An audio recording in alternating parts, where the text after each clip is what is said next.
রোগ রাতারাতি হয় না। ও গতকালকে থেকে আমার diabetes, no, it develop throughout the years, maybe decades. হিলিংটা হতে হবে স্লোলি, ওষুধ দিয়ে সাপ্রেস করে ফেলা শুধু না।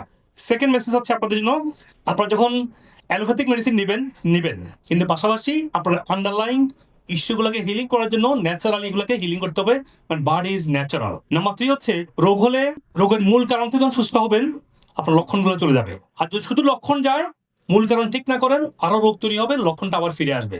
নাম্বার 4 মেসেজ হচ্ছে, খাবারই হচ্ছে মেইন। আমার প্রথম বই ফুড ইজ এ মেডিসিন, যেটা বাংলা পড়েছি, আমি বাংলাদেশে প্রিন্ট করতে পারি নাই, যে খাদ্যই হোক মেডিসিন। আপনার এই বইটা সবগুলো বই অনলাইনে আছে, সবগুলো বই অ্যামাজনে আছে। Food is a medicine. সুস্থতার জন্য প্রথম ডায়েটটা ঠিক করতে হবে। অনেকে বলেন আমি ডায়েট করতে পারবো না, আপনি যা পারলে তা সাপ্লিমেন্ট দেন, হবে না। আপনার বডি যদি কোষই অসুস্থ হয়, কোষ যদি আনহেলথি হয়, আপনি সুস্থ হবেন কিভাবে? কোষের সুস্থতাই তো আপনার রোগীর সুস্থতা। এই গুরুত্বপূর্ণ ভিডিওটি আপনারা শেয়ার করবেন, যাতে করে আপনার আত্মীয় স্বজন এবং পরিচিতজন উপকৃত হতে পারে।